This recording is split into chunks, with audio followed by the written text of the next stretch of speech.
Because it is so difficult to prove the truth about abstract objects like the soul and spirit, stories have often been used to communicate what people believe is true. As we have seen so far in our study of stories, we must rely on the storyteller for their concept of the truth. However, some storytellers may believe one thing, while another storyteller may believe the opposite. Let's illustrate this worldview challenge with two stories from two different religious traditions. Each have weathered the centuries, and each is believed by many people to convey the truth. As you listen to them, I would like you to decide if the intended truths conveyed by each story contradict each other, meaning they cannot both be true because they are competing, or do they present truths that lead to the same outcome and therefore are preferential? Each story describes how a person can be justified or made right or become acceptable. The first example is a story about how a person becomes righteous through extraordinary personal effort based on wisdom he receives from a spiritual authority. In these stories, the authority is a supernatural being possessing wisdom and power. Part of the theme of each story deals with what we believe about the role of a supernatural power in making people right, and part of the story relates a perceived truth about how humans are justified and obtain the abundant and virtuous life. Let me tell you each story, and then we will discuss them. Once there was an old successful businessman who had two grandsons.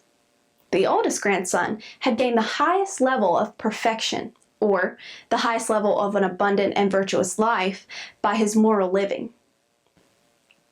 The younger grandson, however, had been cast out because his life was highly flawed by the mistakes he had made.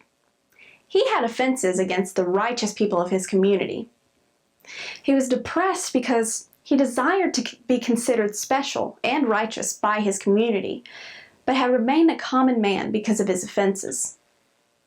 Hearing of this man's desire to overcome his flawed status and become righteous, a supernatural being who had all wisdom and insight prescribed this young man to do a few rituals and persist in them. First, he was to sit outside the place where the righteous people gathered, face the east, and wipe his head, hands, and feet continuously with a cloth that the supernatural being gave to him. While performing this ritual, he was also to continually repeat the phrase, "taking off impurities." Soon the cloth became soiled with the impurities coming out from within the man. Through his authority, the supernatural being then appeared to the man in a vision and said, "The piece of cloth is not dirty only from the dust of the ground, but from the dust that exists within yourself. In you are the dust of passion, the dust of ill will, and the dust of ignorance of truth. Only by removing these can you achieve your goal, become righteous, and attain the perfected state of a virtuous life." The man understood the message and continued meditating. In due time, through steadfast effort, the young man became perfect, gaining extraordinary knowledge and mental powers. The supernatural being was often found giving an account of this young man's achievements as an example to other righteous people, reminding them whoever is diligent and steadfast in his striving will certainly attain perfection. Let's compare this popular story that many people in many lands across the years have accepted as truth about living a blessed life with another ageless story about a woman who found the blessed life but in a different and seemingly opposite way. There was a supernatural being who was worshipped by a group of people but not well known and trusted by them. This supernatural being had only one son, and he decided to send him into the world so everyone could see what a kind and generous supernatural being he was. His plan was to use a virgin girl and impregnate her. By using a virgin, the world would know it was his son, born by her, and he could live among the people as one of them. His son would be common, like the people, but would possess the virtues of the supernatural so the common people could see what he was really like. Hopefully, this would make his subjects adore and trust him more. So, he selects this virgin of his choice and appears to her in a vision, telling her of his plan. The girl was fearful and anxious at first, but felt privileged that she had been chosen for his plan. Her life became very difficult. She was engaged to be married at the time and had to endure the scorn of the world seeing her pregnant and not married.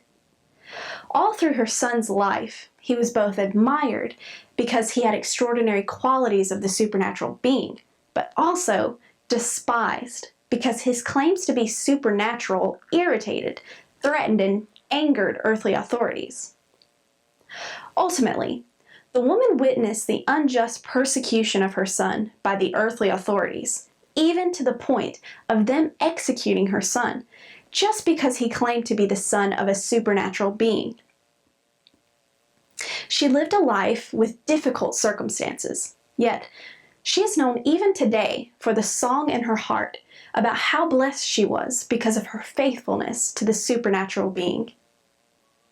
She is highly honored even today because she was chosen for such a glorious purpose.